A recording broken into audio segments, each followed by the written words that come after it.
खूप झालं हो, आता खूप झालं, बस. चला चला आता या महायुतीतून, या सत्तेतून आता आपण बाहेर पडूया, अशी आक्रमक भूमिका शिंदे गटाच्या आमदारांनी, मंत्र्यांनी घेतली. भारतीय जनता पक्षानं शिंदे गटाचा किती जरी कचरा केला तरी सुद्धा एकनाथ शिंदे काहीही करू शकत नाहीत. तोंड दाबून बुक्क्याचा मार सहन करण्यापलीकडं शिंदे गटाच्या हातामध्ये काहीही उरलेलं नाही. अहो, एवढी हिंमत एकनाथ शिंदे गटाकडं, त्यांच्या मंत्र्याकडं, त्यांच्या आमदाराकडं आहेच कुठं? रुसले काय, फुगले काय, शेतात जाऊन बसले काय? भाजपानं आजवर कधीही दखल घेतलेली नाही.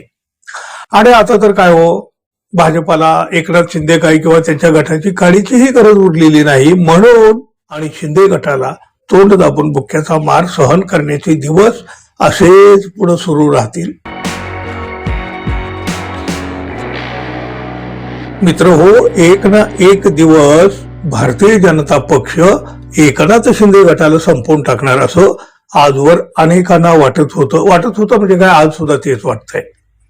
अगदी एकनाथ शिंदे यांनी शिवसेना फोडून या भाजपाची साथ दिली ना, तेव्हापासून लोकांचं तसं म्हणणं आहे की एक दिवस तो येणार आहे की भारतीय जनता पक्ष एकनाथ शिंदे यांचं नामोनिशाण मिटवून टाकू शकतो. आता तर बघा, साताऱ्यातल्या एका घटनेतून भाजपानं हे कृतीतून सुद्धा दाखवून दिलेलं आहे. पोलिसांचा वापर करून भारतीय जनता पक्षानं एकनाथ शिंदे गटाचा जिल्हा परिषदेतील सत्तेचा घास हिसकावून घेतलेला आहे, ओरबाडून घेतलेला आहे. आणि हा आरोप काही कुणी विरोधकानं कुणी असं केलेला नाही, दुसरं तिसरं कुणी नाही. हा आरोप एकनाथ शिंदे गटातूनच केला गेलेला आहे. बघा काय घडलं तिथं. पुरेसं संख्याबळ सुद्धा नाही, पण भाजपानं इथं शिंदे गटाचाच गेम केला आणि सत्ता आपल्याकडे ठेवली. याचे मग तीव्र पडसाद उमटले, विधानसभेपर्यंत याचे प्रतिध्वनी उमटले. भारतीय जनता पक्षानं तोंडावर पाडल्यामुळं शिंदे गटामध्ये मोठी अस्वस्थता निर्माण झाली. मित्र म्हणून भाजपनं आपल्या पाठीत खंजीर खुपसलेला आहे याची आता जाणीव शिंदे गटाला झाली. खरं तर त्यांना याआधीही व्हायला हवी होती, कदाचित त्यावेळी झालीही असेल. आता बघा, सातारा जिल्हा परिषदेच्या निवडणुकीवरून योग्य ती कारवाई झाली नाही तर आम्ही राजीनामा देऊन टाकू अशी भूमिका एकनाथ शिंदे गटातील मंत्र्यांनीच घेतलेली आहे.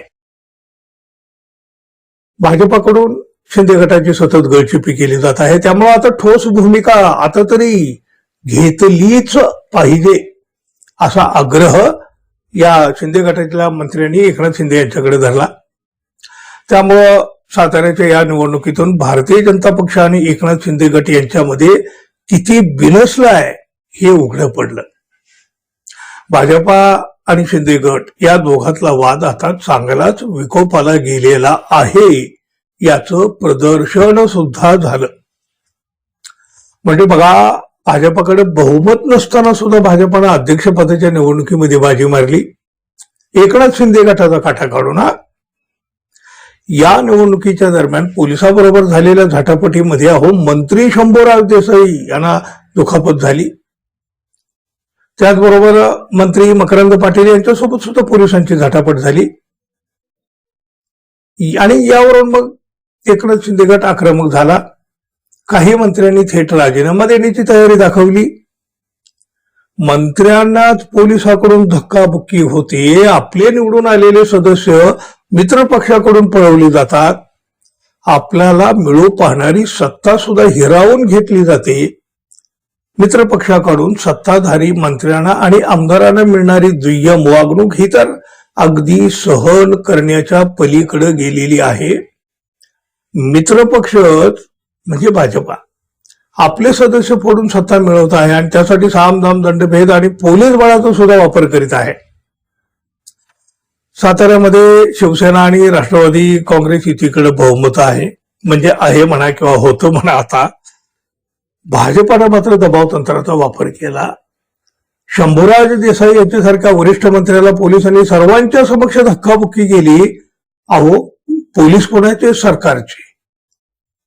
सरकारचे पोलीस मंत्र्यांना धक्काबुक्की करतात आणि त्या खात्याचे प्रमुख असतात देवेंद्र फडणवीस. आपल्या सदस्यांना मतदान करू दिलं जात नाही, असं होणार असेल तर या सत्तेचा उपयोग काय? त्यापेक्षा राजीनामा देऊन या महायुतीतून सत्तेतून बाहेर पडलेलं बरं, असा संताप या बैठकीत व्यक्त करण्यात आला. बघा, त्यामुळं हा वाद भाजपात आणि शिंदे गटातला किती टोकाला गेलेला आहे. शिंदे गट आणि भाजपात किती नेमकं पिनसलेलं आहे याची तीव्रता सुद्धा स्पष्टपणे यामधून दिसून येते, जाणवते. खूप झालं हो, आता खूप झालं, बस, चला चला आता या महायुतीतून या सत्तेतून आता आपण बाहेर पडूया, अशी आक्रमक भूमिका शिंदे गटाच्या आमदारांनी मंत्र्यांनी घेतली. पण तरी सुद्धा एकनाथ शिंदे यांनी मात्र योग्य ठिकाणी आपली भूमिका मांडू असं सांगून आपल्या आमदारांना धीर द्यायचा प्रयत्न केला. पुन्हा एकदा, याआधी पण हे अनेकदा झालेलं आहे हो. भारतीय जनता पक्षानं शिंदे गटाचा किती जरी कचरा केला तरी सुद्धा एकनाथ शिंदे काहीही करू शकत नाहीत. कदाचित भाजपनं तशी व्यवस्था सुद्धा करून ठेवलेली असावी.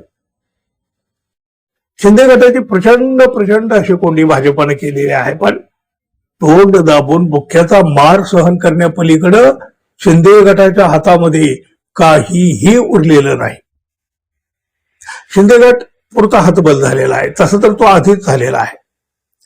आणि नेमकं तेच चित्र, हतबलतेचं चित्र पुन्हा एकदा महाराष्ट्रानं पाहिलं आहे. एकनाथ शिंदे फार फार तर आता दिल्लीला जाऊन तक्रार करतील. यापेक्षा यामध्ये अधिक काहीही घडणार नाही मित्रांनो. कोणी राजीनामा देणार नाही, कोणी महायुतीतून बाहेर पडणार नाही, कोणी सत्तेतून बाहेर पडणार नाही. अहो, एवढी हिंमत एकनाथ शिंदे गटाकडे, त्यांच्या मंत्र्याकडे, त्यांच्या आमदाराकडे आहेच कुठं? अपमान सहन करायचा, काही झालं की थोडं गुरगुरल्यासारखं करायचं, लगेच देवेंद्र फडणवीस तिकडून डोळे वटारतात आणि मग पुन्हा एकनाथ शिंदे शांत होतात. रुसले काय, फुगले काय, शेतात जाऊन बसले काय, भाजपाने आजवर कधीही दखल घेतलेली नाही. आणि आता तर काय हो, भाजपाला एकनाथ शिंदे काय किंवा त्यांच्या गटाची काळीचीही गरज उरलेली नाही. म्हणून हा कचरा असाच होत राहील आणि शिंदे गटाला तोंड दाबून बुक्क्याचा मार सहन करण्याचे दिवस असेच पुढे सुरू राहतील. बरोबर आहे मित्रांनो, तुम्हाला काय वाटतं? जरूर सांगा. धन्यवाद. पुन्हा भेटू. नमस्कार.